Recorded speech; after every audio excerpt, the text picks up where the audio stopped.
Hello everyone, আশা করি সবাই ভালো আছেন। আমিও ভালো আছি। তো আবার আসলাম আপনাদের মাঝে আরেকটি ভিডিও নিয়ে। তো এই ভিডিওতে আমি কথা বলবো একটি গাছ সম্বন্ধে, যে গাছটির নাম হলো তুলসী গাছ। যে আমার পাশেই আছে একটি তুলসী গাছ, ছোট একটি গাছ এটা, হ্যাঁ দেখা যায়।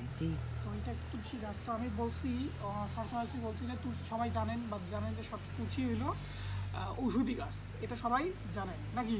জি হ্যাঁ জি তো সবাই জানেন যে এটা একটা ঔষধি গাছ। তো এইটা হয়তো জানেন না যে তুলসী গাছে আবার রান্নায় ব্যবহার করা হয়। সবাই জানে যে তুলসী গাছ ঔষধি গাছ, ঔষধি ব্যবহার করে, কিন্তু না, তুলসী গাছ রান্নায়ও ব্যবহার করা হয়। তো কীভাবে রান্নায় ব্যবহার করা হয় আমি সেই কথাই এখন বলবো। তো তুলসী গাছ প্রথমবার কী করা হয় আপনাদের, তুলসী কাঁচা অবস্থায় রান্না ব্যবহার করা হয়। মানে কীভাবে রান্না এটা বলতেছি, যে তুলসী কাঁচা অবস্থায় রান্না করা হয়।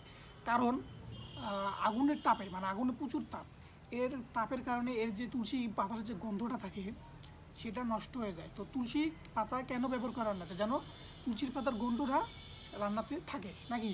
তো এই জন্য তো রান্নায় ব্যবহার করা হয়। কিন্তু যদি বেশি উত্তাপ দেওয়া হয় তাহলে এইটার ওই তাপে এর পাতার গন্ধ একদম নষ্ট হয়ে যায়।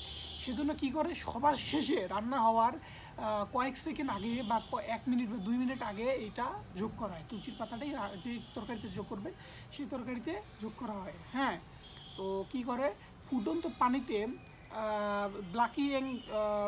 ব্লাঙ্কি এর পর স্বল্প সময়ের জন্য প্লাস্টিকের ব্যাগে, ফ্রিজে কিংবা দীর্ঘ সময় ফ্রিজে এটা আবার সংরক্ষণ করা যায়।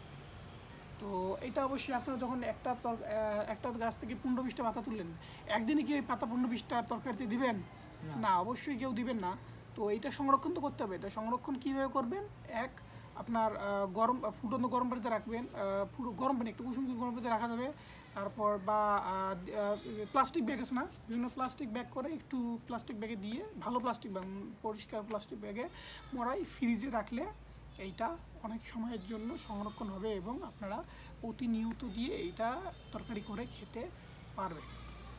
তো এই পর্যন্ত আর কি, কারা কারা তুলসীর পাতা দিয়ে তরকারি খাইছেন তারা অবশ্যই আমাকে কমেন্ট করে জানাবেন, এবং কী তরকারি খাইছেন এবং কী তরকারি খেয়েছেন এটাও জানাবেন। তার সাথে জানাবেন যে আপনাদের তরকারির টেস্টটা কীরকম লাগছে। মেন কথা হলো যে তরকারি তো সবাই খেতে পারে, সবাই বানাতে পারে, কিন্তু সবার টেস্ট আলাদা। তো আপনাদের কাছে কীরকম, মানে যারা যারা খাইছেন আর কি, তাদের কাছে কীরকম লাগছে এই টেস্টটা তারা অবশ্যই জানাবেন। তো এখনও যারা খান নাই তারা একবার হইলেও ট্রাই করতে পারেন। তো যে কোনো তরকারিতে দিবেন, তার তরকারি হওয়ার 1-2 মিনিট আগে তুলসী পাতা দিয়ে উপরে ছাড়াই দিয়ে ঢেকে দিবেন। তার ঢেকে দেওয়ার কারণে তুলসীর পাতাটা একটু হলে তার সমস্ত গন্ধ রান্নায় ছড়িয়ে পড়বে।